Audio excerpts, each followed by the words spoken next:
Também o domínio do assunto das derivadas nos dá acesso a alguns teoremas que são aplicáveis às funções deriváveis. E vamos ver agora um teorema muito importante também para o nosso segmento dentro do curso de cálculo, que é o teorema de Rowley.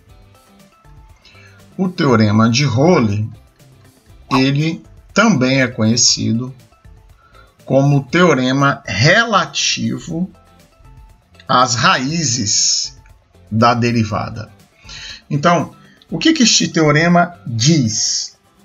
Que se f de x é derivável, ou seja, se é derivável, recordemos então o que dissemos, se é derivável é também contínua. Então, se f de x é derivável em todos os pontos, observe que isto é uma condição para existência do teorema, para que o teorema seja válido. Então, se f de x é derivável, se é derivável, então também contínua em todos os pontos do intervalo AB, de um intervalo fechado AB, e f de A é igual a f de B, e ambos são iguais a zero, ou seja, graficamente acontece então algo deste tipo: A, B, ou seja, f de A igual a f de B, ambos iguais a zero. Então, a função é derivável, é contínua em todos os pontos do intervalo e f de A é igual a f de B.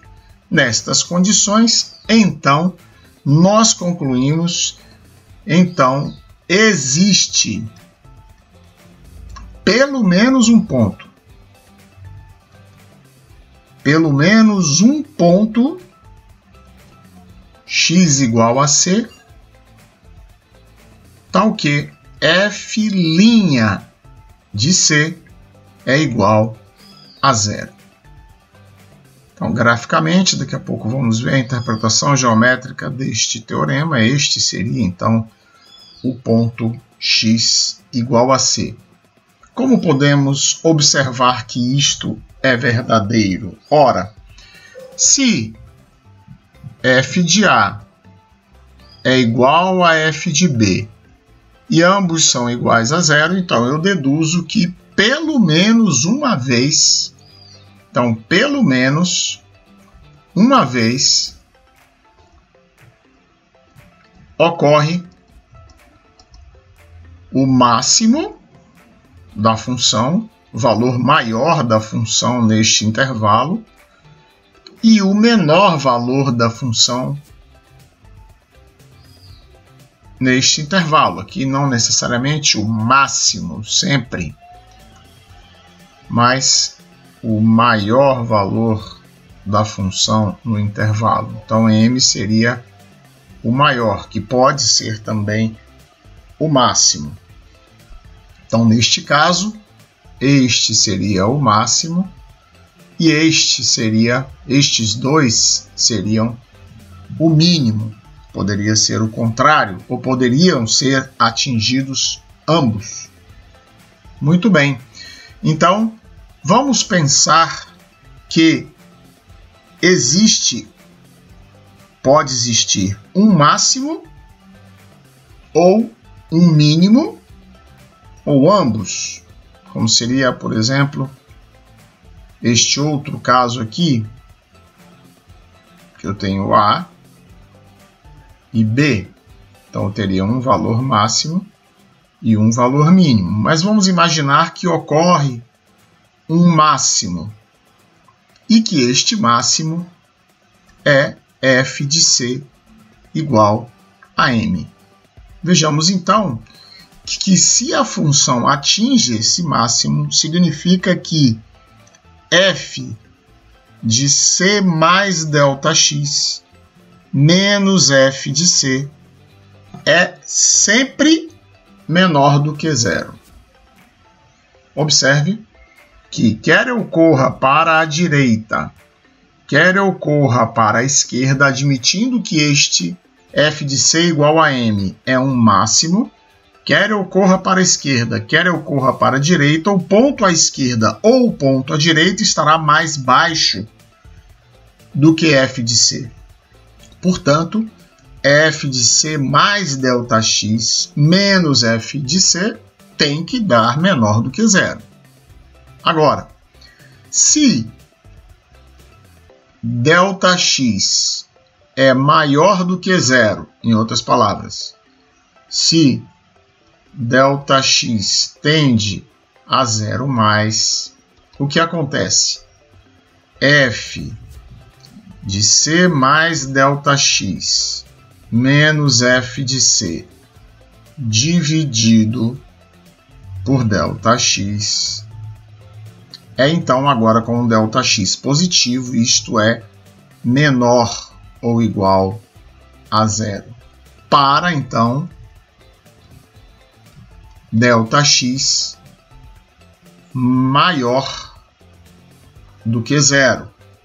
Já para um ΔX menor do que zero, nós vamos ter f de c mais ΔX menos f de c dividido por ΔX. Então, este valor, quando ΔX menor do que zero, tem que ser menor ou igual a zero. Aliás, perdão, maior ou igual a zero. Maior ou igual a zero. Por quê?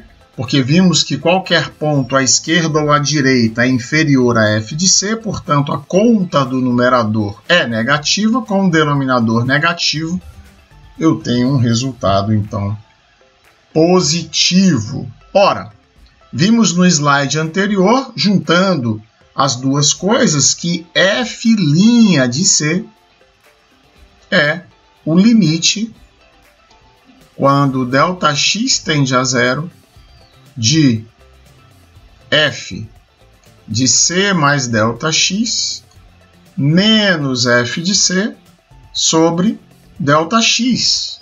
E é claro, este limite tem que ser único, independente de ΔX tender a zero pela esquerda ou pela direita. Portanto, se a esquerda ele é menor ou igual a zero e a direita, ao contrário, perdão, se a esquerda ele é maior ou igual a zero e a direita é menor ou igual a zero, no ponto, quando ΔX tende a zero, isso tem que ser a única forma de atender simultaneamente as duas coisas, é que f' de c seja igual a zero. E era exatamente isso que queríamos demonstrar. Então, revisando rapidamente para encerrar o teorema, se f de A é igual a f de B e ambos são iguais a zero, então existe C interior pertencente ao intervalo AB, tal que f' de C é igual a zero. Interpretação geométrica.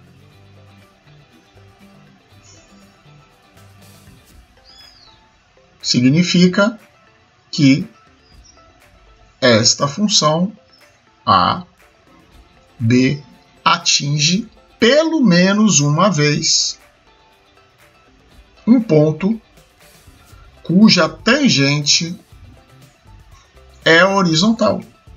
No intervalo AB, pode atingir mais de um, como falamos. Aqui eu posso ter A e B. Atingiu uma, atingiu duas. vezes f de A igual a zero, f de B igual a zero. Mas vamos regressar ao início para lembrar que a função precisa ser derivável no intervalo para que este teorema seja válido. Exemplo: y igual a 1 menos a raiz cúbica, de x ao quadrado, ou seja, isso é 1 menos x elevado a 2 terços. Y' é igual, então, a menos 2 dividido por 3 vezes a raiz cúbica de x. Então, esta função, y' de zero, não existe, portanto, a função não é derivável.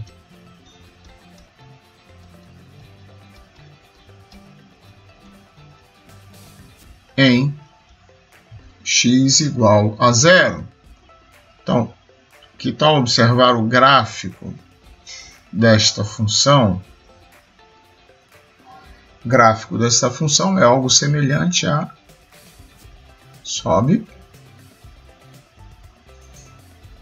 e desce, menos 1, mais 1. Observe que neste ponto não há tangente horizontal. Portanto, f' de zero, além de não ser igual a zero, não existe.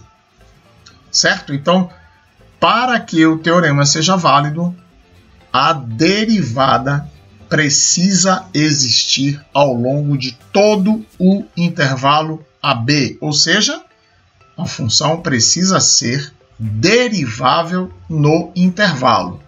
Então, se é derivável e f de A igual a f de B igual a zero, então existe um ponto interior a este intervalo onde, e este ponto batizamos de x igual a c, então neste ponto f' de c é igual a zero, ou seja, neste ponto a tangente ao gráfico é horizontal.